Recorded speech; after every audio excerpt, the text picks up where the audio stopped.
बिस्मिल्लाहिर्रहमानिर्रहीम। बोलते कालम के साथ मैं आमिर रज़ा खान। और रूस यूक्रेन जंग जो है वो बहुत ज़ोरों से जारी है। और रूस ने एक नए शहर पर, जो कि यूक्रेन का शहर था, उस पर कब्ज़ा कर लिया है। और यूँ रशिया ने बहुत बड़े इलाके यूक्रेन के इलाकों पर कब्ज़ा किया है और उसकी फ़ौजों को पसपा होने पर मजबूर कर दिया है।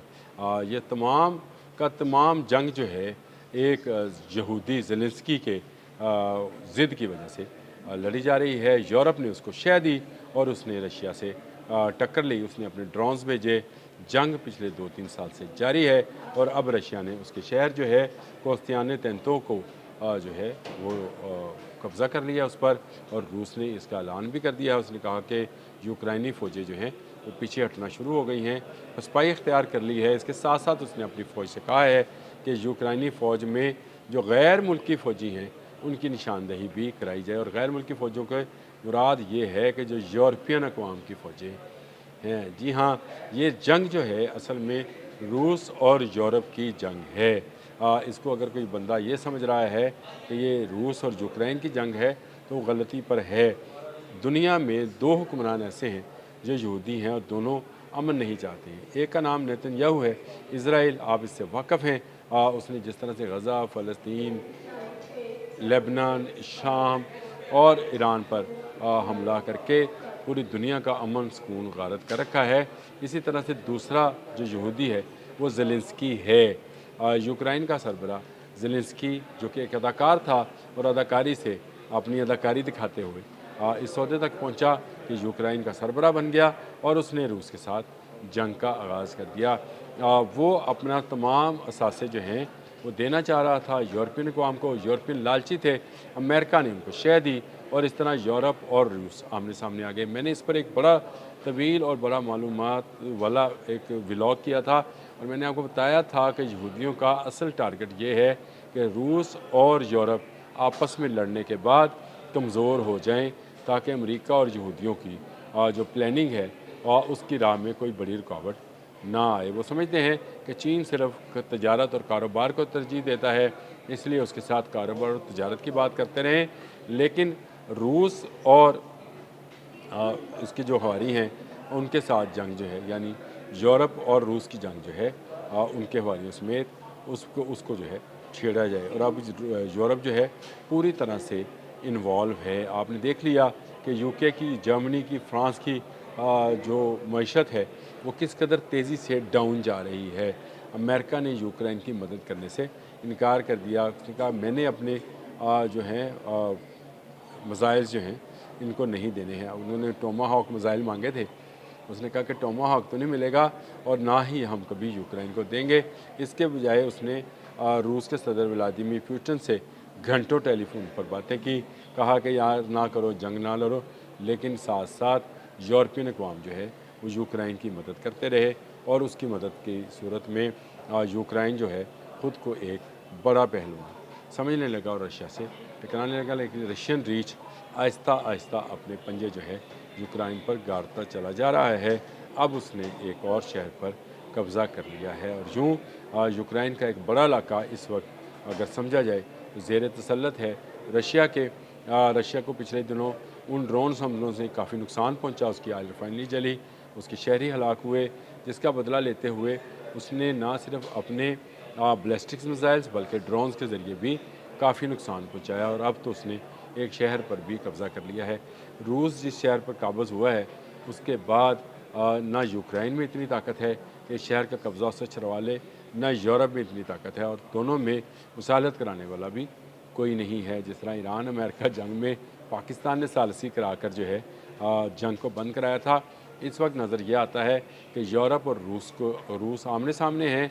अमेरिका एक साइड पर बैठा है और वो तमाशा देख रहा है कि देखते हैं कि रूस जीतता है या यूरोप की फतह होती है। उसने सबसे पहले काम ये किया था कि यूरोपियन अक़वाम से कहा था कि वो रूस की गैस और तेल ना ख़रीदें। ये जो गैस और तेल आप ख़रीद रहे हैं इससे रूस नया असला बनाता है। पाबंदी लग गई। यूरोप पूरे का पूरा जो है सस्ती तेल और सस्ती गैस से महरूम हुआ। अब उनकी इकॉनमी जो है आहिस्ता आहिस्ता डाउन होनी शुरू हुई है। एक पैनिक की सिचुएशन है। दूसरी तरफ रशिया का तेल और गैस बिकना बंद हुई तो रशिया में भी एक पैनिक लाजमी अमर है और उसके साथ उसकी यूक्रेन के साथ जंग है, ऑयल रिफाइनरीज का नुकसान है, तेल और गैस की तजारत जो है उसकी महदूद है, ये भी एक प्रेशर है। इसी प्रेशर में एक एटमी क़ुव्वत कहीं अपना आखिरी फ़ैसला ना कर ले।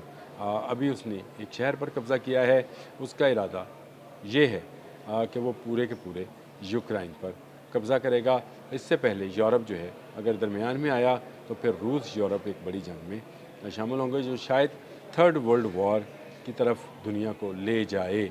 मैं ये इसलिए कहता हूँ कि समझ नहीं आती है कि कहाँ से जंग रुक रही है और कहाँ से शुरू हो रही है। देखें, हम अपने हमस में फंसे थे, अमेरिका ईरान आमने सामने थे, दूसरी तरफ शुमाली कोरिया आ गया, शुमाली कोरिया और जनूबी कोरिया आमने सामने हो गए।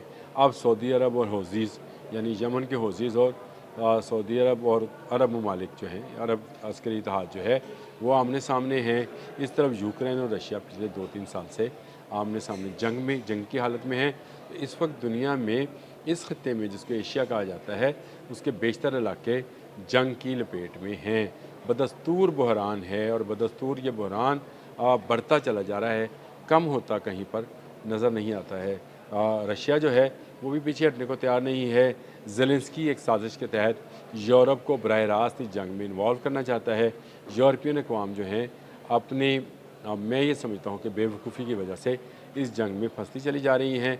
नेटो कुछ कर नहीं पाएगा क्योंकि नेटो की अमेरिका ने सरपरस्ती छोड़ दी है और उसने साफ लफ्ज़ों में कहा कि जब आपने हमज़ में मैं फंसा था, नेटो नहीं आया था, अब मैं किसी नेटो मुल्क को बचाने के लिए नहीं आऊँगा। रूस ने एक समझदारी तो की है कि अभी उसने किसी नेटो मुल्क पर हमला नहीं किया है और उसकी बुनियादी वजह ये वो आर्टिकल 5 है जिसके तहत एक नेटो मुल्क पर हमला जो है तमाम नेटो रुकन ममालिक पर हमला तस्वर किया जाता है। वो इंतज़ार कर रहा है कि इन ममालिक में से कोई मुल्क जो है उस पर हमलावर हो, यूक्रेन को बचाने के लिए आए। और यूक्रेन के ज़ेलेंस्की की भी मुझे ये समझ आती है कि इस यहूदी के जहन में भी ऐसी ही प्लानिंग चल रही है कि कोई यूरोपीय मुल्क जर्मनी, फ्रांस, बरतानिया या कोई छोटा मुल्क जो है वो इसका जवाब पलट कर रशिया को दे।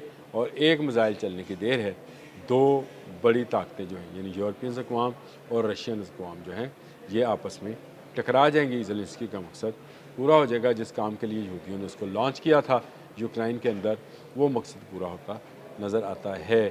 लेकिन इस वक्त तक रशिया हावी है।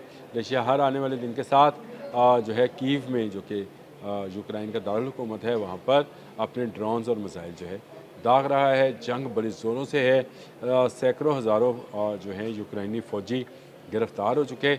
इसी तरह रशियन फ़ौजी भी यूक्रेन की गिरफ्त में हैं। किसी तौर पर भी अमन होता इस इलाके में नज़र नहीं आता है।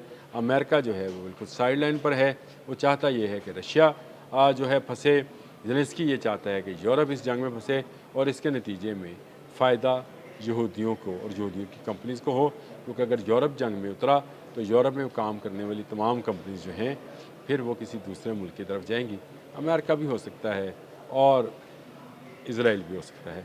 अब इसके बारे में कुछ नहीं कहा जा सकता, लेकिन मकसद ज़ेलेंस्की का यही है, इस जंग को तूल देने का मकसद यही है। अगर दोनों फ़रीक़ैन आपस में ही बैठ जाएँ, मुसाहलत की तरफ बात करें, सालसी की बात करें, तो शायद ये मसला जो 3-4 साल से जारी है रुक जाए। लेकिन कोई जंग रोकना नहीं चाहते, जंग अब चलती रहनी है। आपको मैंने कई खत्ते बताए जिसमें इस वक्त जंग जारी है और ये घूम फिर कर फिर हमारे इर्द गिर्द ही जंग बन जाती है। अब तक के लिए इतना ही। अल्लाह हाफ़िज़।